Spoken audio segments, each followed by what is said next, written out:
Hello everyone. ECHS polyclinic ने एक vacancy out की है। अब मेरे पास मॉर्निंग में ही एक बच्चे का टेलीग्राम पर मैसेज आया कि इस वैकेंसी में डायरेक्ट इंटरव्यू है, कोई रिटर्न एग्जाम नहीं है और इंटरव्यू के बाद आपका सिलेक्शन हो जाएगा। तो क्या मैं इस फॉर्म को फिल कर सकती हूँ? कई वीडियोस में यूट्यूब में ये बताया जा रहा है कि ये सभी बच्चों के लिए है, लेकिन मैं जैसे ही कोई ऐसा वैकेंसी आता है जिसमें केवल इंटरव्यू हो, कोई रिटर्न एग्जाम ना हो, तो कहीं ना कहीं उसमें ऐसा एक्सपीरियंस वगैरह मांगा जाता है ना, बहुत सारी चीजें उसमें मांगी जाती हैं। तो काफ़ी सारे क्राइटेरिया ऐसे होते हैं जिसमें जो बच्चा एसएससी, बैंकिंग, रेलवे की तैयारी कर रहा है वो एलिजिबल नहीं होता। तो अब मैं आपको पूरा डिटेल बता देता हूँ। वैकेंसी है, जेन्युइन है, लेकिन क्या आप एलिजिबल है वास्तव में, उसके बारे में मैंने पूरा रिसर्च किया। पूरा इसकी ऑफिशियल वेबसाइट पर जाकर देखा तो क्या-क्या क्राइटेरिया है। पूरा वीडियो आप देख लेना, 4-5 मिनट का, इसको समझ में आ जाएगा कि भर पाओगे कि नहीं भर पाओगे। ठीक है? तो चलिए शुरुआत करते हैं इस वीडियो की। तो ये वैकेंसी रिक्वायरमेंट निकाला है, कॉन्ट्रैक्चुअल बेसिस पे होता है पहले तो, ये गवर्नमेंट जॉब नहीं है। पहले 1 साल के लिए आपको कॉन्ट्रैक्चुअल बेसिस पर रखा जाता है। अगर आपका काम अच्छा लगता है तो आपको आगे कंटिन्यू कराया जाता है। तो मैं डिटेलिंग में बात करूंगा कितनी पोस्ट है, क्या क्राइटेरिया है, क्या एलिजिबिलिटी है। राइट, ठीक है, एक बार देख लेते हैं फटाफट से। तो सबसे पहले बात करें तो यहाँ पर रिक्वायरमेंट ऑर्गेनाइजेशन आपका ECHS यानी कि ex serviceman contributory health scheme, यानी कि आप समझ गए होंगे मोस्ट ऑफ द वैकेंसीज, सभी नहीं, मोस्टली जो वैकेंसीज हैं वो एक्स सर्विसमैन के लिए ही हैं। सारी नहीं कहूंगा लेकिन मोस्ट ऑफ द वैकेंसीज। तो पोस्ट का नाम क्या है? यहाँ पर क्लर्क की पोस्ट भी है, ड्राइवर की पोस्ट भी है, अदर वेरियस पोस्ट जैसे कि हाउस कीपिंग की हो गया, अटेंडेंट की पोस्ट हो गया, इस तरीके से ये पोस्ट भी है। तो यहाँ पर आपको ऑफलाइन अप्लाई करना है, कैसे फॉर्म फिल किया जाएगा, कहाँ भेजना है वो भी बता दूंगा आपको। टोटल वैकेंसी है 246 और इसमें जॉब लोकेशन है आपका दिल्ली। ठीक है, बात करते हैं कि इसकी भर्ती सिलेक्शन प्रोसेस। जैसा कि मैंने बताया इसमें कोई रिटर्न एग्जाम नहीं होता। एक्स सर्विसमैन की मोस्टली भर्ती है तो रिटर्न एग्जाम नहीं होगा। यहाँ पर डायरेक्ट आपका इंटरव्यू के लिए बुलाया जाएगा। आप फॉर्म फिल करेंगे, कोरियर करेंगे, फॉर्म को भेजेंगे, पोस्ट करेंगे, उसके बाद इंटरव्यू के लिए बुलाया जाएगा। देन आपके जो जो डॉक्यूमेंट्स मांगे गए हैं वो डॉक्यूमेंट वेरिफिकेशन होगा, मेडिकल एग्जामिनेशन होगा आपका, अगर सिलेक्शन होगा तो इसमें हो जाएगा। ठीक है, इसके जो फॉर्म फिलिंग स्टार्ट हो गई थी आज से लगभग 10 दिन पहले, 8 तारीख से फॉर्म फिलिंग स्टार्ट हो चुकी है। फॉर्म आप फिल कर सकते थे। लास्ट डेट है इसका 22 जनवरी। ठीक है, इंटरव्यू का डेट अभी यहाँ पर मेंशन नहीं किया गया। ओके, हाँ, कोई फीस चार्ज नहीं है। फॉर्म आप निकालो, मैं बताऊंगा कहाँ से फॉर्म मिलेगा। फॉर्म फिल करो और फॉर्म को पोस्ट कर दो। जो पोस्ट करने का चार्ज होगा वही होगा। फॉर्म का अलग से कोई चार्ज यहाँ पर किसी भी कैटेगरी के स्टूडेंट के लिए नहीं लगेगा। एज क्राइटेरिया क्या है? तो इसमें मिनिमम एज आपकी 18 साल मांगी गई है, मैक्सिमम एक 53 साल है ना, क्योंकि एक्स सर्विसमैन के लिए भी ये वैकेंसी है तो मैक्सिमम एक 53 साल है। 53 साल से ज्यादा नहीं चाहिए, मिनिमम 18 साल है।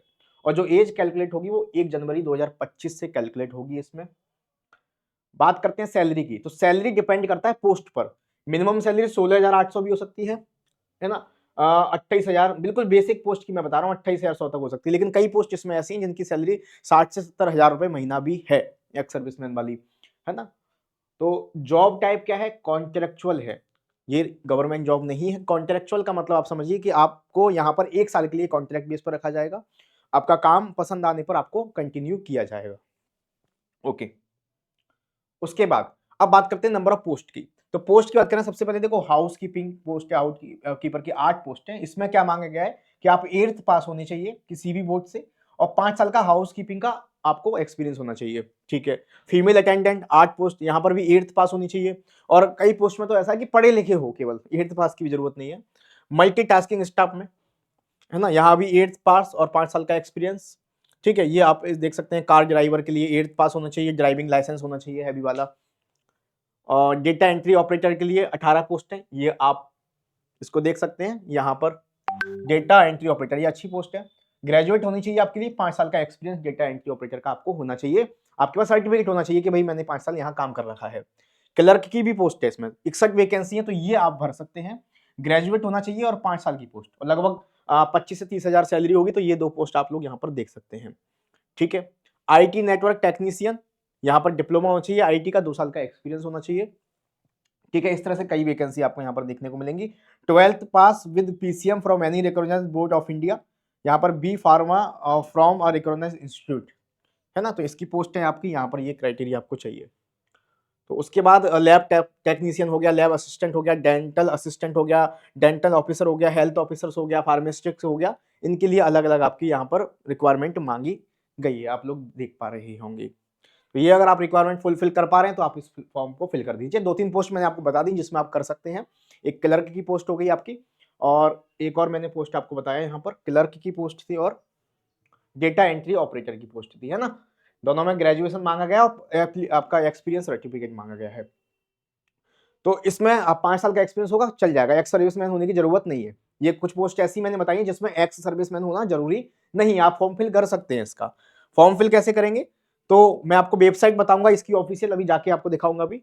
वहां पर आपको जाना है, वहां पर डिटेलिंग में आपको फॉर्म मिल जाएगा। फॉर्म कैसा होगा मैं वो भी बता दूंगा। तो जैसे ही आप फॉर्म की प्रिंट निकालेंगे उसको फिल करना है। फिल करने के बाद जैसे नॉर्मली हम कोई पोस्ट करते हैं ना, लिफाफा में रख के ऊपर लिख देना है एप्लीकेशन फॉर रिक्वायरमेंट ऑफ, आप जिस पोस्ट के लिए एप्लीकेशन कर रहे हैं, जैसे कि क्लर्क के लिए कर रहे हैं, डेटा एंट्री ऑपरेटर के लिए कर रहे हैं, तो वो फिल कर देना है आपका। और सेंड कहाँ करना है, तो सेंड करने का एड्रेस यहाँ पर आपको सेंड करना है, officer in charge station headquarter ECHS cell Delhi cantt, ये आपको यहाँ पर सेंड कर देना है। ठीक है, तो समझ में आ गया क्या क्या आपकी क्राइटेरिया था। अब मैं आपको बता देता हूँ, बाकी कोई भी अगर आपको ऐसी पोस्ट लगती है कि सर इसमें डाउट है या कोई भी जानकारी आपको चाहिए होती है, तो आयुष्मान सर मैथ ग्रुप यहाँ पर आप मुझे टेलीग्राम पर बता दिया करो, मैं आपके लिए पूरी डिटेल एक्चुअल बात लेकर आऊंगा। ठीक है, यहाँ पर इसका फॉर्म भी मैं डाल दूंगा, अगर आपके जिन बच्चों को फॉर्म नहीं मिल रहा तो मैं फॉर्म आपको यहाँ पर PDF डाल दूंगा। ठीक है सर, बात करते हैं इसकी ऑफिशियल वेबसाइट की। इसकी ऑफिशियल वेबसाइट है ECHS.government.in, यहाँ पर आप जाएंगे तो जेन्युइन वैकेंसी है, आप यहाँ पर जाना, सिटी के हिसाब से लिखा हुआ है अहमदाबाद, तो 23rd नंबर पर आपको मिल जाएगा Delhi, new Delhi. 23rd number पर आपको मिलेगा न्यू दिल्ली, आप जाएंगे यहाँ पर।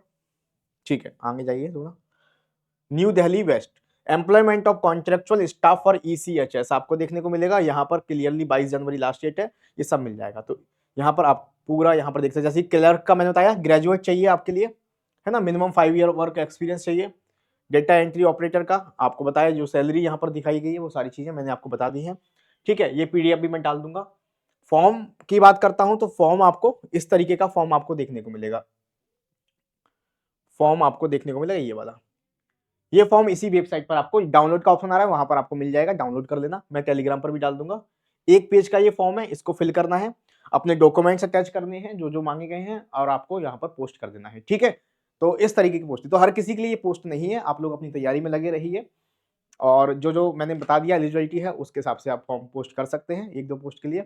जो एक्स सर्विसमैन है उसके हिसाब से भी मैंने आपको बता दिया है। तो और कोई आपकी इसमें क्या राय है और कोई आपका डाउट है तो मुझे बताइए कमेंट बॉक्स में, जो बात मुझसे छूट गई है बता नहीं पाई है, आपको लग रहा है सर ये बात भी बता दीजिए, तो मैं आपको बता दूंगा, आप मुझे कमेंट करिए।